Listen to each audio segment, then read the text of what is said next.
আমার বাগান বিলাস থেকে, গাঁদা ফুল থেকে, পিটুনিয়া গাছ থেকে এই গাছে আমি কি জল ও সার ব্যবহার করি সেটা আজ তোমাদেরকে জানাবো। প্রথমে পেঁয়াজের খোসা জলে দুদিন চুবিয়ে এরকম পচা জল করে নেবে, যেটা আমি আগে থেকেই রেখেছিলাম। তারপরে 1 বালতি জল লাগবে, কারণ এই 1 মগ জল যে জমে আছে পেঁয়াজ খোসার জল, এটা অতিরিক্ত পটাশিয়াম আছে, তো এটা সরাসরি গাছে দিলে গাছটা মরে যেতেও পারে, যার কারণে এটাকে পাতলা করে 1 লিটার জলের সাথে মিশিয়ে দিতে হবে। পেঁয়াজ খোসার জমানো জলটি এইভাবে পরিষ্কার করে ছেঁকে নেবে। তারপরে এই জলটি 1 বালতি জলে এরকম ঢেলে দিবে। তারপরে এটা ভালোভাবে মিক্সিং করে নেবে। মিক্সিং করে নেওয়ার পরে 1 মগ করে নেবে।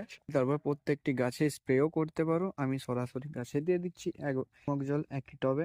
সরাসরি স্প্রে করে দিলে খুবই ভালো, গাছের পাতা ও ফুলের জন্য খুবই ভালো উপকার করে। এতে পটাশিয়াম অনেক ভর্তি থাকে। আমি এটাই 10 দিন ছাড়া বা 10 দিন ছাড়াও দিতে পারো তোমরা।